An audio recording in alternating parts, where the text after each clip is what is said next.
pardon, les enfants, il perd les champs, il perd sa richesse, il a tout perdu, voire même la santé. Mais la Bible dit qu'il est resté fidèle à Dieu qu'il a créé. Même pendant qu'on venait là, il est titillé en disant, toi tu peux prendre une autre voie. Il dit, je ne peux pas prendre une autre voie. Je préfère maudire le jour que ma mère a mis dans le monde que prendre une autre voie et nier que ce Dieu-là il existe. S'il donne, il peut le prendre. S'il veut le donner, il le donnera au-delà. Amen. Mon frère, la fidélité, ce n'est pas un jeu. Mais la fidélité se repose sur des piliers. La fidélité se repose sur des piliers. Sinon, ça devient un discours. Sinon, ça devient du blablabla, des mots simplement. Je suis fidèle, je suis fidèle. Ça deviendra des mots. Le pilier de la fidélité, frères et sœurs, que tu le veuilles ou non, c'est d'abord l'obéissance. Amen. Le premier pilier de la fidélité, j'obéis. Je parlais de Joseph tout à l'heure, mais si Joseph n'avait pas l'obéissance à Dieu, je ne pense pas qu'il pourrait aller dans la voie qu'il était parti pour donner la solution à l'Égypte.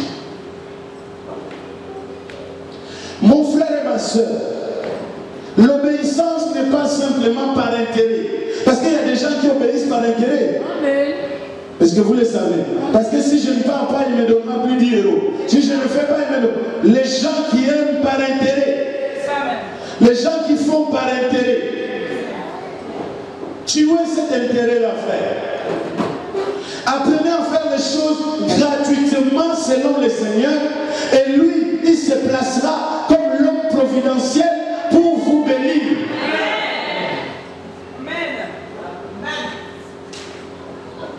Ne venez pas, frère, à l'église, parce que tu penses qu'après l'église, la porte va me donner 10 euros. Tu es en train de perdre le temps pour rien.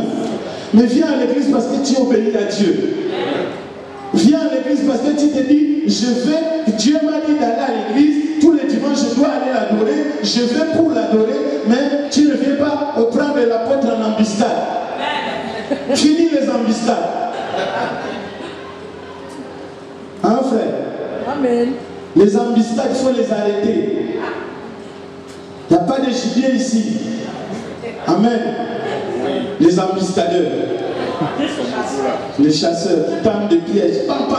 Tu vas à gauche, moi je vais à la droite, je vais les croiser là. Il faut arrêter ça, frère. Viens parce que tu es fidèle à Dieu. Parce que tu as entendu une voix qui t'a dit que désormais l'église c'est dans ta vie. Frère, la vie, l'église c'est une vie. Ce n'est pas tantôt je vais, tantôt je ne vais pas. Tantôt je pars, tantôt je ne pars pas. Tantôt je prie, tantôt je ne prie pas. Tantôt je médite, tantôt je ne médite pas. C'est toute une vie. L'exercice de vivre cette vie-là tout le temps fera de toi un homme fidèle. Obéis, frère. Je crois que j'avais déjà raconté cette histoire, mais je vais encore le redire. Quand j'ai travaillé professionnellement, j'étais un infidèle au travail. Je travaillais à un gymnase grec. Le travail, en fait, ne me plaisait pas. Parce que les gens sont en train de se doucher. Parce qu'après avoir fait les gymnastiques, ils doivent aller se doucher. Et toi, tu dois aller nettoyer parce que les blancs font tomber tellement de cheveux. Et il faut enlever les cheveux. Il faut aller l'enlever. Dès que quelqu'un sort de la douche, toi, tu rentres là-bas, il faut aller l'enlever. Moi, tout ça me fatiguait. Et j'avais trouvé un coin où dès que j'arrive, je chante dans ce coin-là. Je ferme. Le directeur a beau crier, Monsieur Willy, Monsieur Willy, Monsieur Willy, vous êtes recherché à l'accueil, Monsieur Willy. Parce que quand il y a plein de serviettes, les gens viennent déposer des serviettes, après il faut les emballer, aller déposer au dépôt. Monsieur Willy, mais les linges, les serviettes sont pleins, Monsieur Willy, il ne nie pas. Et à un moment donné, je sors. Je dis, ah mais vous m'avez cherché, je suis là. Ah, je commence à travailler. Mais vous savez, l'homme qui ne voit pas m'avait puni. Sans que je sache, je vais vous dire la punition. À l'époque, on payait en francs français. Et chaque mois, les gens qui travaillaient avec moi avaient une prime de 1000 francs. Et moi, quand je vais chercher mon salaire, il n'y a pas de prime. Et le directeur dit aux autres, allez lui dire, dites-lui que je vous ai donné plus de 1000 francs. Et les gens disent, ah, mais c'est bon. J'ai bon, prime, oui, 1000 francs. Mais moi, oh, il n'y a rien. Je vais voir le directeur. Je dis, mais comment ça? J'ai fait le même boulot qu'eux, on travaille ensemble, on fait tout en même temps avec eux, mais pourquoi ils ont un prix et moi je n'en ai pas? Il dit, à chaque fois que je t'appelle, je ne sais pas où tu te caches. Et il ne m'a jamais donné de prix. Jamais jusqu'à ce que j'ai quitté le boulot. C'est pour vous dire que la personne qui voit ton infidélité au travail, une personne, même il ne te voit pas, il ne sait pas où tu es caché. Et alors Dieu qui te voit, combien il ne te payera pas si ton infidélité? Hein frère? Dès que tu as des enfants, ta raison de l'infidélité devient des enfants. Dès que tu es marié, bientôt l'évangéliste va se marier, c'est ce qui est venu me dire. Il va se marier, mais je ne vous dis pas qui va se marier. Mais il me dit seulement qu'il est prêt à se marier. La restauration est en marche. Et donc, du coup, quand il y a un mariage, c'est le mariage qui devient un frein pour servir Dieu. Mais quand tu voulais le mariage, si le prophète te dit, viens, alors on va venir, tu es là. Viens, on va. J'aime prier, tu es là. Retraite, tu es là. Mais tout ce qu'il va te demander, tu seras là. Mais quand la bénédiction va arriver, tu deviens un homme infidèle. Donc Dieu t'a donné un mari, et ce mari-là te rend infidèle. Mais nous sommes aveugles, nous ne voyons pas. Dieu te donne une femme, la femme te rend maintenant infidèle pour son aime. Dieu te donne des enfants, les enfants maintenant te rendent infidèle. Et il y a un problème, frère. Cherchons où est le problème. Amen. Quand tu as dit à Dieu, je te suivrai, tu ne lui as pas dit que je te suivrai jusqu'à ce que tu me donnes des enfants. Je te suivrai jusqu'à ce que tu me donnes une femme. Je te suivrai dès que tu me donneras un mari, j'arrête. Non, tu as dit, je te suivrai. Jusqu'au bout, je te servirai. J'irai partout avec toi. Mais pourquoi une raison quelconque t'amène maintenant à ne plus être fidèle avec Dieu? Frère, je n'ai pas envie de t'appeler devenir mercredi. Non. L'évangéliste m'a dit, papa, toi parle, parce que tu as la voix qui parlera. Non, moi je dis que tu es en train de t'enterrer. Parce que tu ne sais pas ce que tu es en train de faire. Ma soeur, je ne te dirai pas, viens vendredi. Parce que tu ne connais pas tout simplement l'efficacité de la prière ou l'importance de la prière. Si tu connais ces choses-là, on ne te dira pas de venir. Si tu connais que tu dois obéir à Dieu, on ne te dira pas viens. Et quand je parle, je ne parle pas qu'aux fidèles. Je suis en train de parler même aux éminents hommes et femmes de Dieu. Amen. Je suis en train de parler aux diacres et diaconnesses. Toutes les raisons que vous avancez, laissez-les. Si c'est le travail, gloire à Dieu, parce qu'il y a des moments où on ne peut rien. Mais sinon, les autres raisons, frère, laissez-les à la maison, laissez-les à la poubelle. Obéissez à Dieu. Amen. Et quand tu obéis, tu es en train de mettre le pilier de la fidélité en place.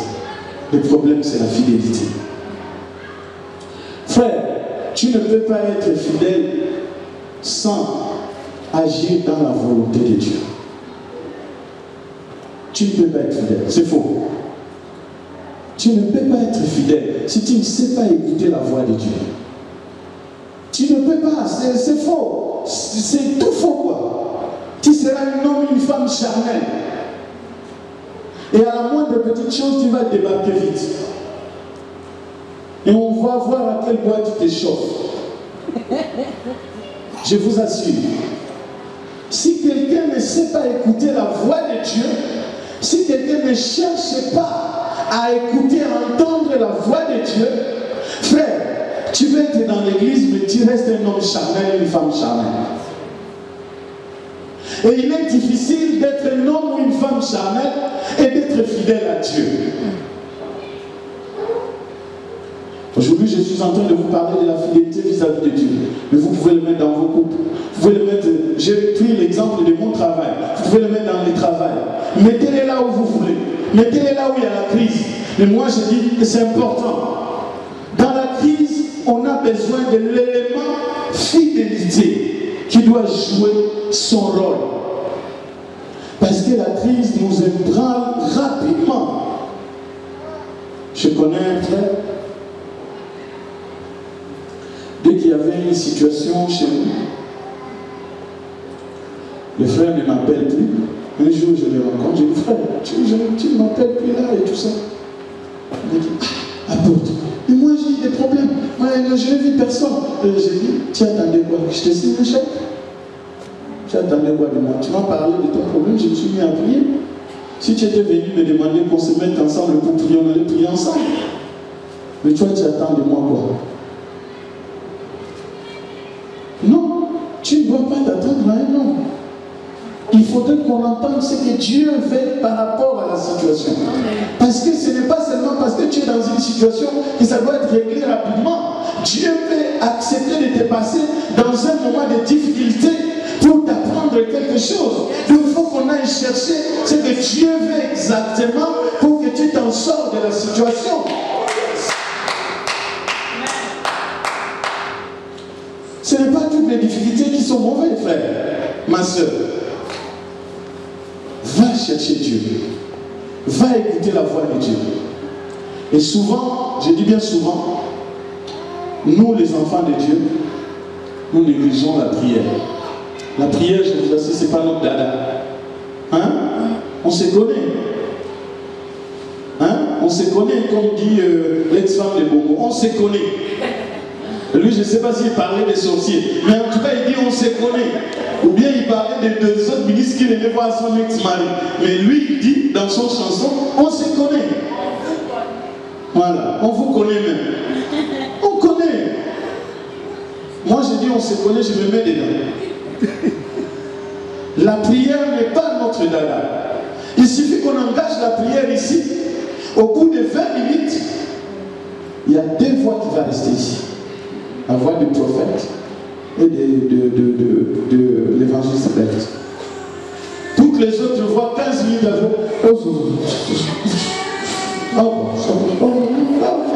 Peut-être qu'il ne parle même pas de la prière, mais bon, on accepte.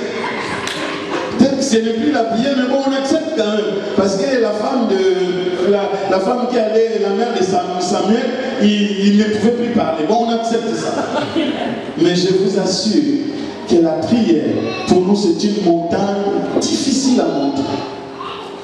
Or, nous devons nous exercer pour pouvoir monter dans la montagne de la prière.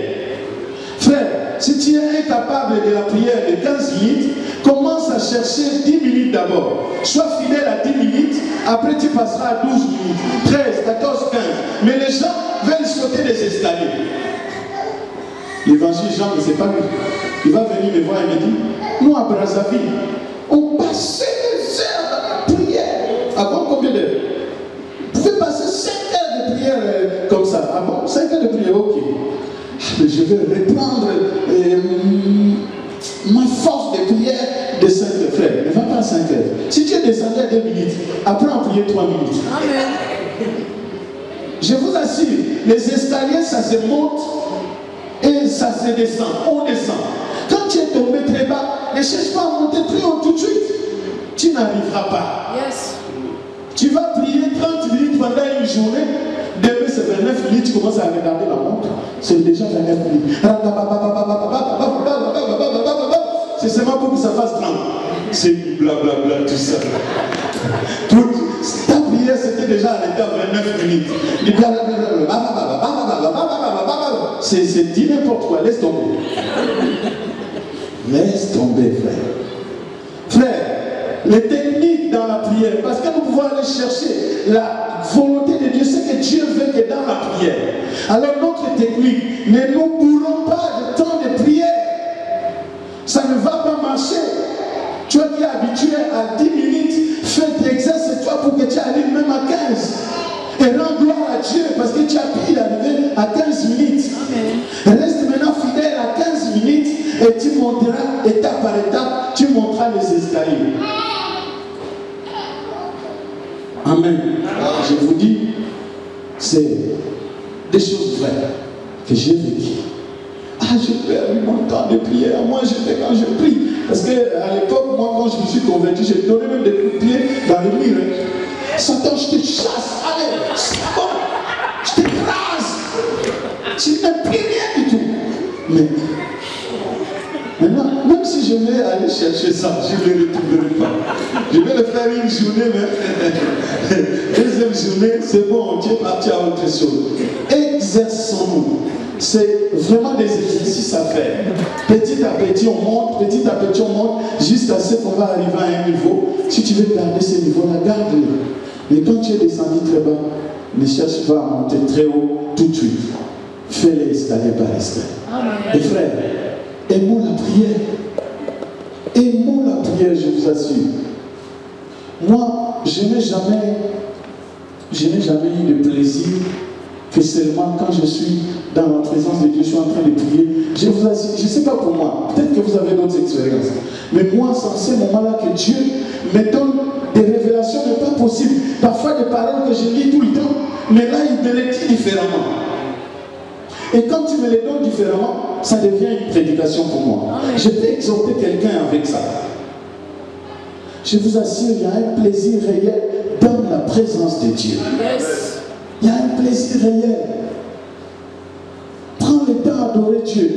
L'adoration, c'est une prière. Prends le temps à louer Dieu. La louange, c'est une prière. Dieu peut te dire quelque chose pendant que tu es en train de louer Dieu. Yes. Mais pourquoi on peut passer 1 heure du temps devant faire de l'amour, mais on est incapable de chanter pendant 1 heure pour la gloire de Dieu? Il y a un problème, frère. Reconnaissons que nous sommes des gens qui sont distraits, égarés dans la distraction.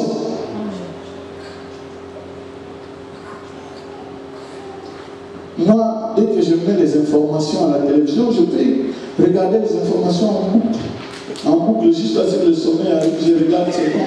Ma femme dit, mais c'est les mêmes informations que tu as déjà entendues depuis le matin. Tu es sorti, tu es revenu, c'est les mêmes informations-là. BFM TV là ne change pas des informations. Quand ils ont des informations par jour, c'est ça. Mais si j'ai la facilité de faire ça, pourquoi ne pas chercher la facilité de la prière, de la louange? Prière dans la louange, prière dans l'adoration, prière dans les paroles que je dois prononcer pour Dieu. Ne disons pas que nous n'avons pas de temps, c'est faux. Amen. Mais nous passons notre temps ailleurs. Yes. Oh, Dieu veut te parler d'un frère. Oh, Dieu veut te parler d'une sœur. Dieu veut te parler de l'église. Dieu veut te parler d'un projet. Frère, c'est important d'aimer la prière. C'est pas un fardeau, c'est pas une charge la prière, non. C'est pas une charge, c'est pas un fardeau. Vous savez, l'église, quand on va dire, on va aller louer Dieu, vous allez voir les gens sont joyeux, sont contents, ils viennent, ils commencent à louer Dieu. Mais pour que Dieu fasse des choses dans notre vie, nous avons besoin de les connaître exactement comment il agit. Sinon, tu vas passer des années à l'église sans être béni. Mais je vous assure, sans être béni. Il y a un troisième élément, un troisième pilier qui attire la fidélité, c'est savoir se donner. Donner au-delà de ce que j'ai, au-delà de ce que j'ai gagné, au-delà de ce que je peux apporter. Frère, sœur, l'Église se limite souvent qu'à ce qu'il veut donner. Vouloir donner, c'est bien. Mais vouloir aller au-delà de ce que tu peux donner, c'est encore mieux. Je vous assure, Dieu agrée, ou le cœur de Dieu est touché d'une façon particulière quand un homme se surpasse. Le cœur de Dieu est touché d'une façon particulière quand un homme se s'y passe. Faites attention quand vous marchez ici, mais ça ne sait pas trop, parce que Mathilde, elle va me croiser dans un coin. Ah, papa, c'est ça. Les gens de l'après-midi, est-ce qu'il faut quelque chose? Il faut te s'y passer. Va au-delà de ça. Ne t'occupe pas de ça. Dis c'est ça, mais je vais faire. S'ils ont sali, c'est pour que je le fasse. S'ils ont sali, c'est pour que je le fasse. Dieu veut que je le fasse, alors je le fais. Je ne me pose pas de questions. Ça ne m'intéresse pas de me poser des questions. Je dois être capable de faire au-delà. Je dois être capable d'aller au-delà de ce qu'on me demande. Au fait, si tu fais quelque chose qu'on t'a demandé, c'est rien du tout. Parce que tu as fait seulement ce qu'on t'a demandé. Mais si tu vas au-delà de ce qu'on t'a demandé, alors tu as fait mieux que ce que tu devrais faire. L'offrande, ce n'est pas seulement donner à Dieu l'argent. Les gens vont se dire, ah, mais il faut que je donne de l'argent pour payer cette salle. Mais vous pensez qu'on a un Dieu incapable? Mais Dieu peut sortir quelqu'un de nulle part pour venir payer. Mais Dieu, ce qu'il attend d'abord comme offrande, c'est de t'offrir toi comme une bonne offrande. Quand tu te donnes jusqu'à ce que tu te sens comme si tu es fatigué, cassé pour lui, pour sa gloire, alors lui va renouveler complètement ta force. Amen. Frère, tu es trop limité. Et quand tu te limites, tu es en train de limiter Dieu. Et quand tu limites Dieu, Dieu te paiera en fonction de la limite que tu t'es fixée. Donc Dieu agit au-delà de ce que nous pensons. Dieu agit au-delà de ce que nous avons comme impression qu'il peut faire. Personne n'est capable de sonder la profondeur de Dieu. Personne. Pendant que tu es en train de penser qu'il va donner 1, lui peut donner 20. Et pendant que tu l'as limité à 20, lui te donne 1 pour que tu t'attristes. Dis, mais Seigneur, moi je m'attendais à 20. Il dit, non, je te donne d'abord 1. Après je vais donner 19 peut-être plus tard. Mais toi tu es déjà fâché. Tu t'es fâché déjà comme Jonas. Mais cet arbre-là même, il t'a fait quoi? Là, l'arbre qui m'abrite. Mais moi j'ai besoin de m'abriter. Il dit non, moi j'avais besoin que tu ailles évangéliser, pas de t'abriter. J'avais un autre message pour toi. Toi tu t'abrites. Mais moi c'est pas ce que j'ai envoyé à aller faire à Nîmes. Frère, donnons-nous au-delà. Je ne suis peut-être pas un exemple à suivre à 100%, mais moi quand il s'agit de l'œuvre de Dieu, je me donne sans compter. Je vous assure sans compter. Il y a d'autres personnes qui veulent penser, comme je vois par l'apôtre, ils se disent, ah papa, j'ai monté en nation. Ah papa, ça fait longtemps, je ne te vois pas. Mais là, il y a aussi la révélation. Ah, tu étais en mission. Il dit, ouais, ça c'est la révélation. Moi, je ne me compte pas. S'il faut se dépenser, je me dépense pour faire l'œuvre de Dieu. Parce que je sais que c'est un élément qui va me permettre d'être fidèle à Dieu. Me donner. Ce n'est pas d'abord l'argent. Ce n'est pas d'abord une voiture que je donne à Dieu. Ce n'est pas d'abord ça que je donne à Dieu. Mais me donner d'abord moi. Moi, je suis une première offrande. Je suis une première offrande que je dois donner. Deuxième grand pilier, c'est la foi. Il y a 2 piliers pour la crise que j'ai répertoriés pour moi. C'est d'abord la fidélité. Et la fidélité s'appuie sur un certain nombre d'éléments. Et la foi. Le Seigneur dit, je ne vous ai pas donné beaucoup de versets bibliques, mais j'ai beaucoup de versets bibliques. Si vous voulez, vous pouvez aller lire à la maison. Vous pouvez lire Jean 4, 32. Vous pouvez aller lire aussi... vous pouvez aller lire aussi Genèse chapitre 22. Vous pouvez lire tous les chapitres de Genèse, jusqu'au verset 20 si vous voulez. Lisez-les à la maison. Moi, je passe. Mais ce que je vous dis là, c'est la parole de Dieu.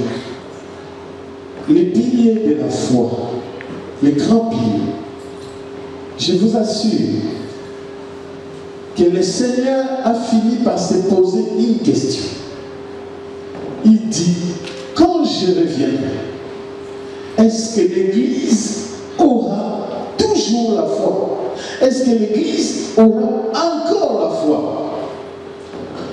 Dans des moments troubles, dans des moments difficiles, dans des moments compliqués, la première des choses que l'ennemi veut retirer de nous, c'est la foi. Je vous assure, vous l'avez déjà entendu à d'autres prédicateurs, ils vont le dire, mais je n'arrêterai pas de vous le dire.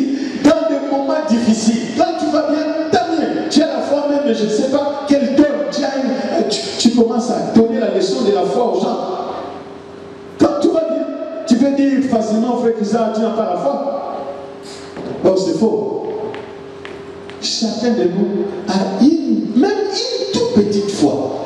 Donc tu ne peux pas dire à quelqu'un tu n'as pas la foi. C'est faux. Et même si la personne n'a pas foi en Dieu, mais il a toujours une croyance sur quelque chose. Donc le Seigneur dit, même si tu as une toute petite foi, comme un grain de sable, tout simplement, cela te suffit à faire de grandes choses. Que tu aies une grande foi, tant mieux. Que j'ai une grande foi, tant mieux. Mais le Seigneur nous demande de garder la foi. Parce qu'il dit, quand je reviendrai, est-ce que je trouverai encore des hommes et des femmes qui garderont la foi? Tout simplement, il s'inquiète pour l'Église parce qu'il sait que dans des moments difficiles, c'est la foi qui sera premièrement ôtée aux hommes et aux femmes. Si tu n'as plus la foi, mais la fidélité va servir à quoi? La fidélité va servir à quoi? Tu peux venir ici à l'église tous les jours. Il y a des gens dont leurs pieds sont fidèles. Fais problème. Tes pieds peuvent être fidèles. Parce que toi, je te vois tous les jours, dimanche, peu importe. Mais tu es là. Les pieds de Frère Paulin fidèles. Mais ce n'est pas cette fidélité-là simplement de pied qui compte. Tu peux venir à l'église tous les jours, mais sans rien recevoir. Je vous assure, tu es à l'église, mais tu ne reçois rien. Parce que la chose principale de l'église, la Bible dit ouvertement, clairement, n'allons pas chercher des explications de docteurs. Excuse-moi, maman docteur. Que sans la foi, nul ne peut être agréable à Dieu, point. N'allons pas chercher des explications. Oui, ça veut dire ça, ça veut aller là, ça veut prouver ci. Non, ça ne prouve rien. Si tu n'as pas la foi, tu ne peux pas être agréable à Dieu. Pourquoi? Parce que la monnaie d'échange de Dieu, c'est tout ce qu'il peut faire dans notre vie. Il veut récupérer la foi. Il est le rémunérateur. Mais quand il veut rémunérer, il doit prendre quelque chose en échange. Il a besoin de récupérer quelque chose en toi. Et c'est la chose la plus simple qu'il veut récupérer en toi, mais que toi tu n'as pas. Tu cherches un pasteur qui se couvre avec un drap rouge. Fais rentrer ta main là. Tu es béni. Frère, sœur, tu n'as pas besoin d'aller voir un féticheur. Tu n'as pas nécessairement besoin de t'appuyer d'un prophète.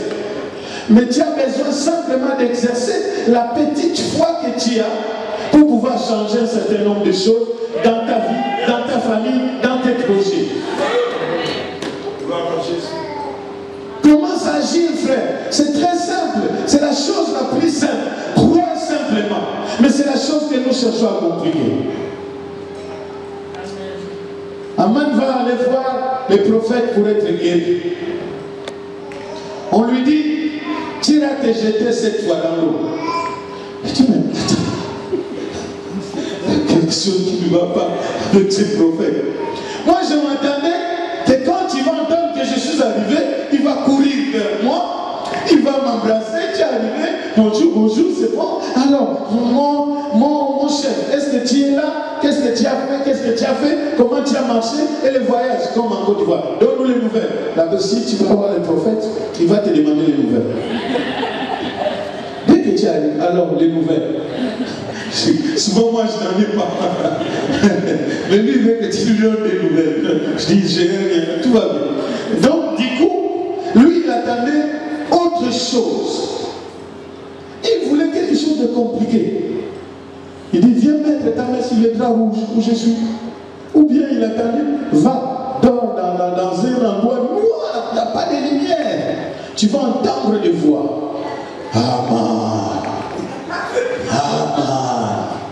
Lui, il attendait, il cherchait quelque chose de difficile. Heureusement que sa servante avait la révélation. Sa servante va lui dire, pourquoi tu cherches tout ce qui est compliqué? Pourquoi? Mais est-ce que si c'est pas simple d'aller te jeter dans l'eau, tu veux pourquoi? Tu voulais qu'il te demande quoi?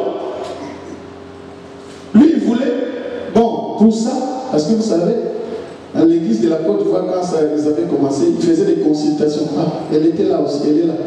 Ils faisaient des consultations de payants. Tu viens voir l'homme de Dieu. Bonjour, quel est ton problème? C'est moi le pasteur principal. Ouais. Ah, donc ta situation là, oui. Donne. C'était quoi? 1000 francs? Ou 2000? Hein? Frère, moi j'aime pas ces choses. J'aime pas ces choses. Les gens peuvent le faire, on peut donner une offrande, mais j'aime pas que ça soit facturé en quelque sorte. Il faut 2000, il faut 3000. Ah non, non, non, j'aime pas ça. Quand quelqu'un bénit, s'il veut bénir, il bénira. Et donc, lui, il s'attendait, parce qu'il a amené plein de présents.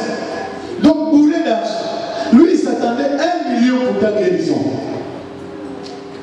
Donne 1 million pour ta guérison. Donne autant d'heures pour ta guérison. La dame là, la servante va lui dire, mais est-ce que c'est pas facile de faire ce qu'il te demande? Ça te coûte quoi?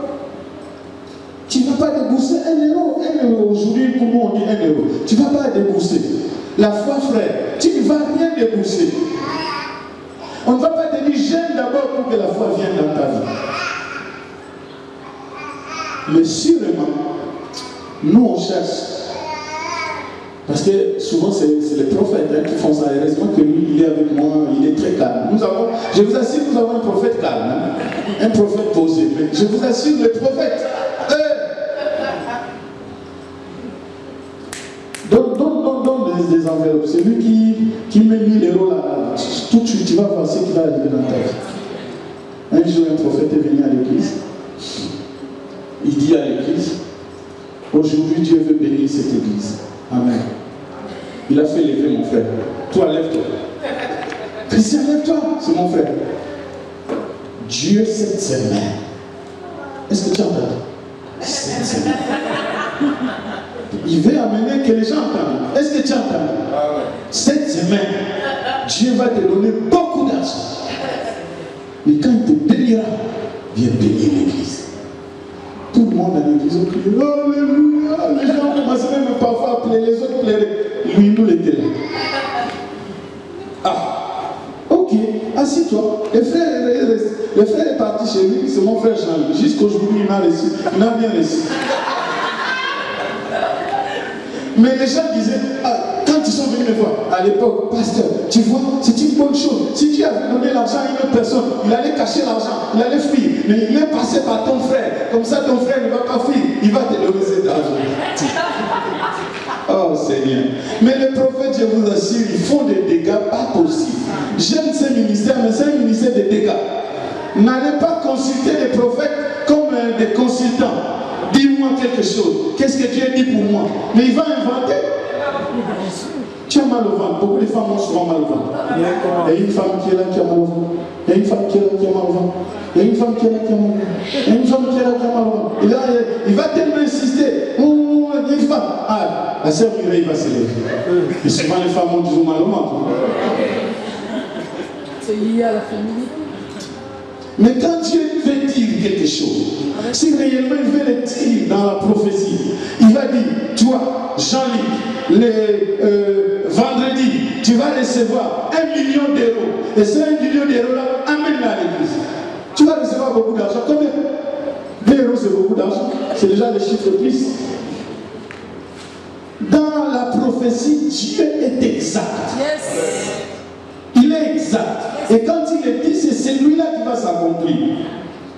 Mais des charlatans sont forts. Il y a une femme ici qui est habillée comme ça. Et parfois les prophètes d'aujourd'hui citent même les sous-vêtements. Il est en sous-vêtements comme ci, comme ça. Et c'est lui qui va se sentir qu'il a ses sous-vêtements. Elle s'élève. C'est du blablabla. Ne suivez pas les charlatans comme ça. Si un prophète veut parler, vraiment veut parler, tu le sens, et là le Seigneur est en train de me parler. Tu le ressens, toi-même tu sens, ça c'est pour moi, ça c'est moi, je le prends. Et encore, la Bible dit d'examiner les prophéties. Yes. Examiner. Donc tant que cela n'est pas accompli, je peux dire que je ne prends pas. J'examine, je reste là, je regarde. Et puis dès que ça arrive, ah oui, c'est que le prophète avait dit est arrivé. Quand un prophète dit quelque chose, ça doit arriver. Tant que ce n'est pas encore arrivé, tu peux rester dans le sens d'examiner. Tu ne le prends pas comme ça pour toi, parce que c'est un prophète.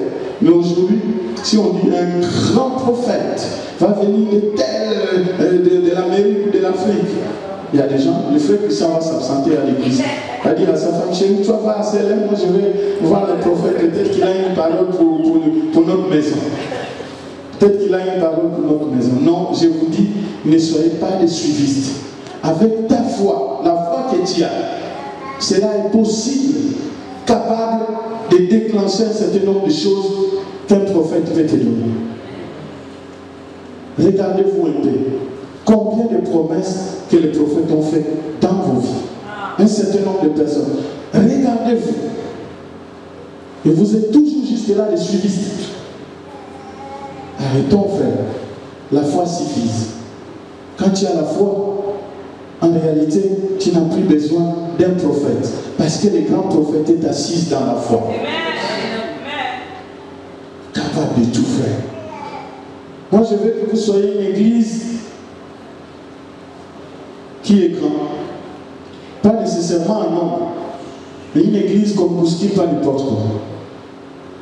La dernière fois, un prophète, une prophétesse, pardon, je crois que c'est un prophète, qui est parti enseigner à l'église du Maroc, mais j'ai gueulé, je vous dis déjà, à l'église du Maroc. Et en plus, c'était mieux que ce n'était pas à l'église. Il a prêché si la femme doit porter voile, doit faire ceci, doit donc embrigader la femme. Et les jours qui a suivi, le pasteur commence à voir des femmes à l'église avec des foulards, tout tristes là. Oh. Après, j'apprends la nouvelle, je dis, c'est quoi ça? C'est quoi ces histoires? Il faut me rectifier ça rapidement. C'est pour vous dire qu'un prophète peut vous amener n'importe où. Parce que les prophètes, qu'est-ce qui est dans leur vie? Parce que les gens, parce que nous étions habitués. Je dis d'abord en lingala, puis je vais venir en français. Dans les bizarres, qu'on nous regarde les mains, qu'on nous prédise les choses. Et comme beaucoup qui faisaient la prédiction là, ils sont maintenant dans les églises, ils sont devenus des prophètes. Beaucoup qui regardaient les mains, cette ligne là, comme c'est long, tu vas faire une longue vie, à peine 35 ans tu es mort. Cette ligne là, il y a tous ces gens-là se sont réfugiés dans l'église parce qu'ils n'ont plus de place. Ils ne savent plus comment gagner de l'argent. Je vous assure, moi j'ai des amis prophètes qui disent, par exemple, s'ils veulent soutirer l'argent, ils appellent ça Nzondo. Nzondo. En lingala, après ils disent Epakolam, c'est-à-dire l'onction, droit d'onction. Ma sœur, je vois la bénédiction de Dieu dans ta vie. Sème le frère, tout de suite là. Hein? Prends le sac, allez, sème, tu as l'argent dans le sac, amène-le. Un point de contact. Cet argent-là va te connecter, va être un point de connexion pour que tu puisses être béni. C'est du blablabla. Tu as semé dans une pierre rocaillée, épinée. les épines vont étouffer cette offrande-là. La pierre va chauffer cette offrande-là et ça va briller. Ça ne produira rien du tout. Ça ne produira rien. Frère, tu as besoin de la foi. Si tu as la foi, tu peux changer les circonstances dans ta maison. Mais qu'est-ce que nous avons? Quand je regarde Jérémie comme ça, ah, cet enfant-là, c'est un imbécile. C'est simplement parce que, je ne sais pas, il a vomi. Tu es en train de maudire parce que les paroles que tu es en train de dire là, tu es en train de les déclarer sur ton mari, sur ta femme, sur ton enfant, sur ton entourage. La puissance réside dans les mots que nous disons. Parce que les mots que nous disons, nous les disons avec beaucoup de foi, beaucoup de conviction. Toi, ta vie restera comme ça. Mais quand c'est comme ça, je le refuse. Amen. Oh, sinon le mariage va se casser. Casse-les. Mais je refuse que ma vie restera comme ça. Oh, tu resteras pauvre. Non, je refuse. Je ne resterai pas pauvre. Tu ne réussiras pas. Je refuse. Moi, je réussirai. Amen. Parce qu'aucune personne sur la terre ne peut décider de ta vie. Yes. Personne. Dieu seul est capable de décider de ta vie. Si un homme commence à manipuler ta vie, décider de ta vie, c'est que tu es sorti dans la voie de Dieu. Tu es sorti de Dieu. Tu n'as plus la couverture de Dieu. Et quand tu n'as plus la couverture de Dieu, alors le monde peut jouer de toi. Il peut faire de toi ce qu'il veut. Demain tu vas venir, j'ai des maux de tête. L'autre jour tu vas venir, ah je vomis. Tu as toujours quelque chose qui t'arrive. Frère, ressaisis-toi. Ma soeur, ressaisis-toi. Dis-toi, il y a quelque chose qui ne va pas. Et avec ma foi, j'ordonne à cela de cesser, de s'arrêter. Et je commence à marcher selon la foi des paroles que j'ai déclarées. Tu es prophète chez toi, frère Christophe. Ce que tu vas déclarer de mauvais va arriver. Hein? Tu es prophétesse chez toi. Ce que tu dois déclarer doit être sensé. Attire la grâce, la bénédiction sur la vie de tes enfants. Ne déclare pas parce que l'enfant casse un verre. Ah, il est trop turbulent, cet enfant-là. Je ne sais même pas où il est venu. Si vraiment on est parti le chercher dans l'eau. Quelle eau? Oh. Non. C'est Dieu qui t'a donné. C'est un don qui vient de Dieu. Amen. Et le don de Dieu ne peut pas être mauvais. S'il y a des mauvaises choses, je suis en train de les recadrer dans la prière et par la foi. Je dis non, cet enfant-là ne sera pas comme ça. Cet enfant-là va être bon. Cet enfant, non. Déclare tout ce qui est au contraire de l'enfant que l'enfant est en train de faire du mal. Que ton mari est en train de faire du mal. Ah, mon mari, quand il part lundi, il revient mercredi. Et puis tu te dis, cet homme-là, je l'ai connu comme ça. Un jour, tu vas te fatiguer, c'est toi qui vas fuir. Parce qu'un jour, tu vas craquer. Tu vas dire, ah non, j'arrête. J'arrête. Non, non, c'est trop. J'arrête. Mais commence à éliminer. Il revient mercredi. Dit, désormais, lui-là, il reviendra mardi. Tant que je ne vois pas qu'il revient mardi, je vais continuer à déclarer. Lui-là, s'il sort maintenant, il ne vient plus mercredi, il viendra mardi. Il commence à venir mardi. Ah, chérie, aujourd'hui, tu es là. Ne dis pas, ne commence pas à lui dire de mauvaises choses. Ah chérie, aujourd'hui tu mérites une bonne sauce. Un bon sémon. Pour moi, t'embasser, c'est pas. Tu vas manger ça aujourd'hui avec un bon poisson. Et quand tu as fini de manger, tu sors de mercredi. Tu dis, Seigneur, désormais quand tu sors dimanche, tu reviens lundi. Tant que tu n'as pas vu le lundi, c'est ça ta parole. Il doit commencer à revenir lundi. Et lundi, il débarque à la maison. Tu dis, chérie, aujourd'hui, j'ai tué un bon poulet pour toi. Tu vas manger un bon poulet. Respire. Il va finir de manger son poulet. Tu dis, maintenant, quand il sort dimanche, il revient dimanche. Ah, chérie, tu es revenu dimanche. Ah, je sens que alors, je suis fatigué, je préfère revenir à la maison. Tu vas seulement dans la chambre. Seigneur, gloire à toi. Parce que ce que tu as confessé, tu as déclaré par la foi est arrivé. Prophète, je ne sais plus quoi faire. Mon mari, quand il sort le dimanche, il revient le mercredi. Oh, je suis fatigué. Situation. Diminue d'abord les jours. C'est possible. Frère, sois quelqu'un qui influence. influence le mercredi, influence le mardi, influence le lundi. Tu vas influencer aussi le dimanche. Et maintenant, quand ça, il va sortir dimanche, chérie, est-ce que tu veux m'accompagner? Ah bon? C'est depuis quand ça? Mais tu ne le dis pas ouvertement comme ça devant lui. Tu tournes seulement, chérie, ah bon? Après, tu dis, c'est depuis quand ça? Dans le cœur. Tu as gagné le combat toi-même. Frère, sois celui qui doit être capable de faire les choses. Nous allons nous lever dans la présence de Dieu. Merci Seigneur.